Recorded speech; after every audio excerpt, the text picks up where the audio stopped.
Hello everyone, আসসালামু আলাইকুম। I hope আপনারা সবাই ভালো আছেন। আলহামদুলিল্লাহ আমিও ভালো আছি। আজকে আপনাদের সাথে শেয়ার করব আমরা বাসায় যেভাবে কাঁকরোল ভাজি করে খেলাম। আমাদের এইখানে নর্মালি সবসময় কাঁকরোলটা পাওয়া যায় না, তো আমি ওই দিন বাজারে গিয়েছিলাম, তো গিয়ে হঠাৎ করে চোখে পড়েছে, এই জন্য কিনে নিয়ে আসছি। যখন আমি ঢাকাতে থাকতাম তখন আমি এটা খেয়েছি, আমার ভাবি এটা ভাজি করতো, তো খেতে ভালোই মজাই লাগতো। তো ওই দিন চোখে পড়ে হঠাৎ করে নিয়ে আসছি। আসার পরে সাথে সাথেই মনে হচ্ছিল যে কেননা আজকেই কেটে সুন্দর করে ভাজি করে ফেলবো। তো এখানে অল্প পরিমাণে ছিল, আর যতটুকু পরিমাণে ছিল পুরোটা আমি নিয়ে এসেছি। এখানে এই যে সুন্দর করে উপরের চোচাটা হালকা করে ছুলিয়ে নিচ্ছে। আমার এই চোচাটা এভাবে ছিলানো দেখে বলছিল একজন যে এটা আমি একজনকে দেখলাম অনেক মোটা করে ফেলতেছে, অনেক পুরো করে ফেলতেছে, কিন্তু আসলে এটা পুর করে ফেললে তো দেখা যায় যে এটা এমনিতেই সাইজে ছোট, এটার মধ্যে ওরকম কিছুই থাকে না। তো আমারটা দেখে বলতেছে আল্লাহ এভাবে ফেলে, এটা তো অন্যভাবে ফেলতে দেখছি। সে কাকে যেন দেখেছে তাই বলছিল যেভাবে ফেলতে দেখেছি, কিন্তু আমরা এইভাবেই ফেলি। তো আপনারা কীভাবে ফেলেন যদি তাহলে অবশ্যই কমেন্ট করে জানাবেন যে আমার এইভাবে করা ঠিক আছে কি না। আর সাইজে মোটামুটি একটু ছোটই ছিল, যেহেতু একদম লাস্টে এই কয়েকটাই ছিল। ফার্স্টে হয়তো অনেকগুলো থাকতে পারে, লাস্টে এই কয়েকটাই ছিল, যার কারণে আর কি আমি বললাম যে সবগুলোই আমাকে দিয়ে দেন। তো এখানে নিয়ে আসার পরে এই যে কাটার পরে এখানে সবগুলো কেটে নেওয়ার পরে এই যে অনেকগুলোই হয়েছে। এখন এটা ভাজার জন্য লবণ, হলুদ, মরিচ দিয়ে সুন্দর করে মাখিয়ে নিচ্ছি। মাখিয়ে নিলে চারদিকে গায়ের সাথে সুন্দর করে লেগে যাবে। তারপরে ফ্রাই প্যানে হালকা তেল দিয়ে দিয়েছি, হালকা বলতে একটু বেশি পরিমাণেই দিয়েছি, কারণ কাঁকরোলটা দেখা যায় উল্টে পাল্টে সুন্দর করে ভাজতে হবে। একটু তেলটা বেশি থাকলে ভালো হবে, শুকনো তেল থাকলে দেখা যায় যে অতটা ভালো হবে না। এখানে তেলটা গরম, একদম ফুটন্ত গরম অবস্থায় আমি এখানে দিয়ে দিচ্ছি। অবশ্যই এটা ফুটন্ত গরম তেলেই দিবেন, নয়তো দেখা যাবে যে ভালো হয় না, সেটা মাছ ভাজি বলেন বা যে কোনো ভাজি বলেন। তো আমি এখন রান্নার টুকটাক সব টিপস শিখে গিয়েছি। আপনাদের যদি আরও কোনো টিপস লাগে আমাকে বলতে পারেন। মজা করলাম, আমি মোটামুটি রান্না পারি, খুব বেশি রান্না যে পারি তা না, কিন্তু আর কি যেরকম পারি আলহামদুলিল্লাহ। যাকে খাইয়েছি আজ পর্যন্ত সবাই প্রশংসা করেছে, বলেছে ভালো হয়, তো এতটুকুই। তো এখানে সবগুলো ফার্স্টে দিয়ে দিচ্ছিলাম। যেহেতু ফ্রাই প্যানটা সাইজ একটু বড় ছিল, তো ভেবেছি যে সবগুলো একবারেই দিয়ে দেব, নয়তো দেখা যায় বারবারে দিতে নিলে সময়ও লাগবে আর ঝামেলা হবে। তো এখানে সবগুলো দিয়ে দিচ্ছিলাম, একটু জায়গা কম হচ্ছিল, আমি একটু সরিয়ে সরিয়ে দিচ্ছিলাম যাতে করে সবগুলো একটাতে ধরে গেলে ঝামেলা কম হবে। আর অল্প কয়েক পিস দেখা যাচ্ছিল যে একটু সমস্যা হচ্ছিল, নয়তো সবগুলো ঠিকঠাকই ছিল।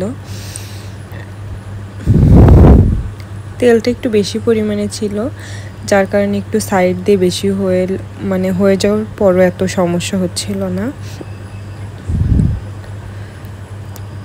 তো আমি এখানে সুন্দর করে ভাজি বসিয়ে দিচ্ছি।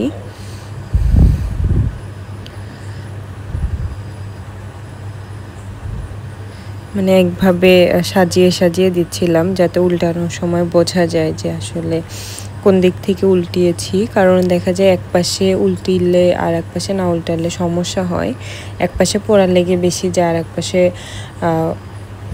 হয়ই না, এরকমও হয়। তো আমি এই যে এখন একটু দেখব উল্টিয়ে উল্টিয়ে হালকা করে উল্টে দেব, কারণ এটা এক পাশে বেশি পুড়ে গেলে এটা অত ভালো লাগে না খেতে। তো এখানে অল্প অল্প হওয়া অবস্থায় আমি এখানে উল্টে দিচ্ছিলাম, তেল দিয়ে সুন্দর করে ভাজলে এটা খেতে গরম ভাতের সাথে খেতে অনেকই মজা লাগে। তো আস্তে আস্তে সবগুলো আমি উল্টে দিচ্ছি, আপনারা দেখতে থাকেন যে আমি কিভাবে উল্টে দিচ্ছি।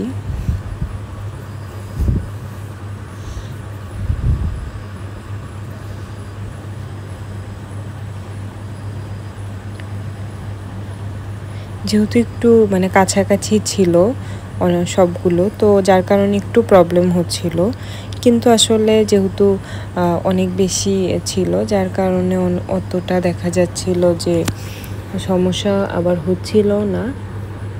তো মোটামুটি যা হয়েছে এই যে পরে উল্টিয়ে দেওয়ার পরে এরকম হয়েছে, এক পাশে হালকা ব্রাউন করেছি আর এক পাশে এরকম থাকা অবস্থায় উল্টে দিয়েছি। এরকম অবস্থায় উল্টে দিলে দেখা যায় যে পরে কড়া করে মচমচা করে ভাজলে মজা লাগে খেতে। এভাবে আমি সবগুলো ভেজে নিব। এই যে সাইডেরগুলো যেগুলো ছিল এগুলো আমি একদম সিরিয়াল বাই সিরিয়াল উল্টে দিচ্ছিলাম।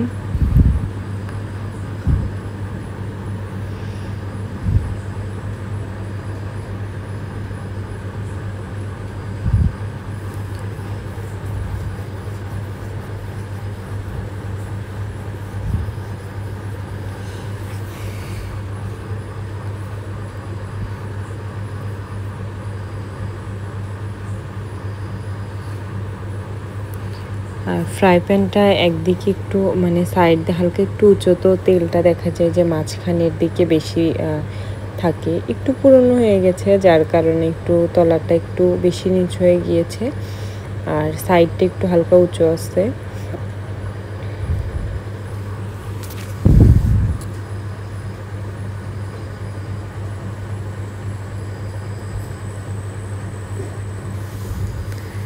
তো এই যে পরে আমি অনেকটা সময় ওই পাশে হওয়ার পরে আমি আবার সবগুলো এভাবে উল্টে দেই, কারণ এভাবে আমি আস্তে আস্তে বড়া যেরকম করে নাড়ে মানে ভেজে ভেজে ওরকম করে নাড়ার পরে এই যে ফাইনালি এরকম হয়েছে।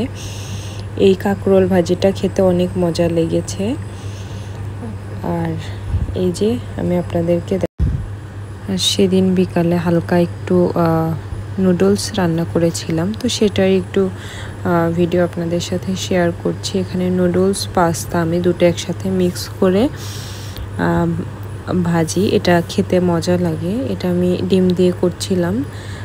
অল্প কিছু পাস্তা ঘরে ছিল আর নুডলসটা আনা হয়েছিল, তো সবগুলো মিশিয়ে দেওয়ার পরে আমি ফার্স্টে পেঁয়াজ মরিচটা ভেজে নিয়েছি।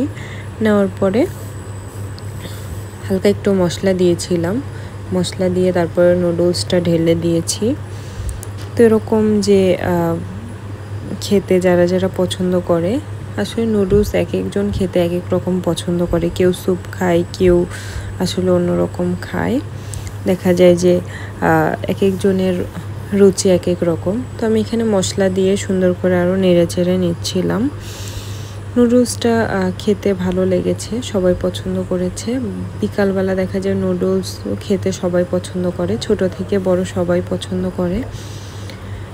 তো এই ছিল আজকে ভিডিওটা কে কোথা থেকে দেখেছেন অবশ্যই কমেন্ট করে জানাবেন, এবং যদি ভিডিওটা ভালো লাগে তাহলে প্লিজ আমার চ্যানেলটাকে সাবস্ক্রাইব করবেন, পাশে থাকা বেল বাটনটা প্রেস করে দিবেন, এবং আরও নতুন নতুন ভিডিও দেখার জন্য সবাই আমার চ্যানেলের সাথেই থাকবেন।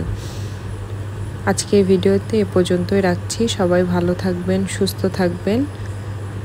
আল্লাহ হাফেজ।